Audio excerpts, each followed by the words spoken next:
Winter's wind howled across the stone walls of the castle of Good Hope, chilling the ancient fortress to its bones.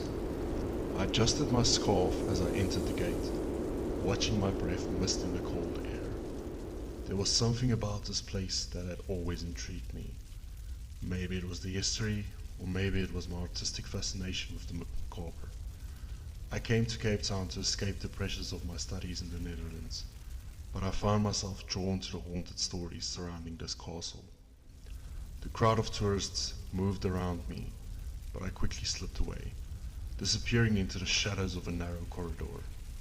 The castle didn't feel like a museum.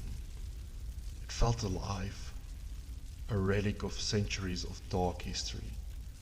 The walls seemed to hum with stories of prisoners, executions, and tragic love. Sketchbook in hand, I began drawing, capturing the twisted shadows that clung to the stone, almost as if they had their own life. As the sun dipped below the horizon, casting the sky in shades of orange and purple, the air grew even colder. It was then I realized something. I was completely alone.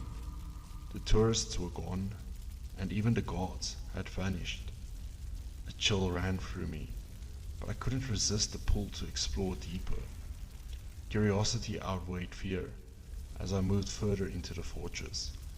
The smell of mold, decay, and something metallic, like old blood, thickening the air.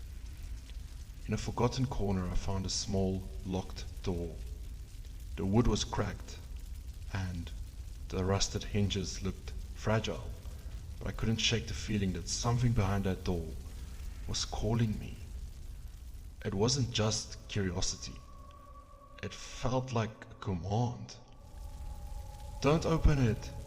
A raspy voice startled me from behind. I spun around to find an old woman, her frail form wrapped in layers of tattered clothing. Her eyes were cloudy, but there was something in them. Fear, maybe pity. "Some doors are meant to stay shut," she warned me. "There are things older than this castle, things that should never be seen." I nodded, but her words didn't dissuade me. I couldn't resist. As darkness fully enveloped the castle, I crept back to the door. The rusty key I had swiped from a distracted guard earlier gripped tightly in my hand. My fingers trembled as I turned the key in the lock, the door groaning open with a sound that echoed in the silence. A narrow staircase spiraled down into the darkness. With every step I took, the air grew colder, almost suffocating me with the weight of dread. I couldn't shake the feeling that something was watching me, something patient and hungry. At the bottom of the stairs, I found a hidden chamber. The walls were lined with ancient paintings, each one a grotesque portrayal of suffering, as though the artist had captured not just physical pain but despair itself. My breath caught in my throat when I saw him, a tall, shadowy figure with hollow eyes and long, twisted fingers, painted so vividly it seemed to pulse with life. It was as though he was trying to claw his way out of the canvas. My heart pounded in my chest. The more I stared, the more I felt his gaze shifting, fixed on me. Tearing my eyes away, I noticed a stone altar in the center of the room, dark stains on its surface. The air grew heavier, almost unbearable. "You shouldn't be here." A cold whisper brushed past me, though there was no one in sight.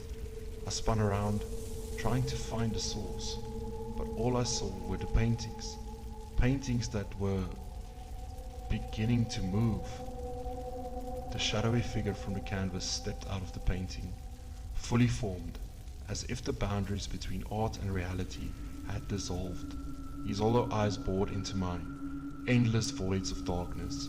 I stumbled back, tripping over a stone, and as I fell, the chamber shifted. The walls seemed to close in, darkness thickening around me. Low, guttural whispers filled the air, growing louder, like they were coming from the very earth beneath me. Leave. Leave before he takes you too.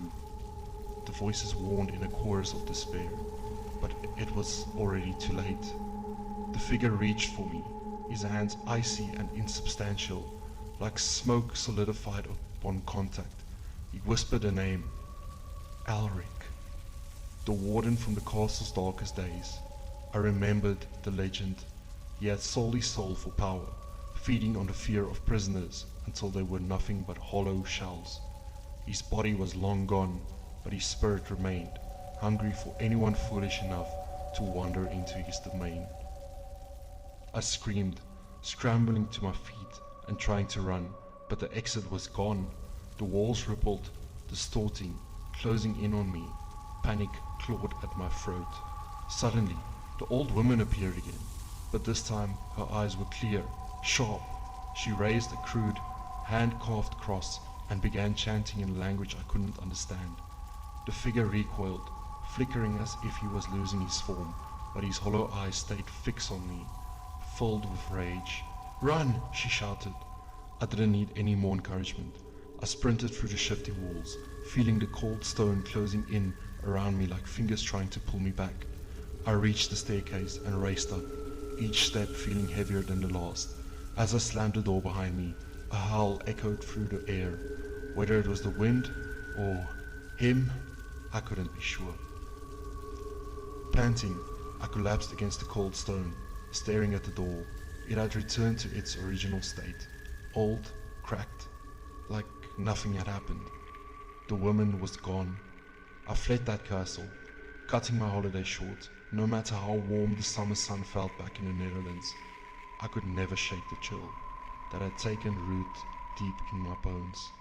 I knew I would never look at shadows the same way again, because they would always remind me of Alric, the warden who still haunted the darkest corners of the Castle of Good Hope. And somewhere deep within that hidden chamber, the shadowy figure waited, smiling in darkness for the next curious soul to open that door.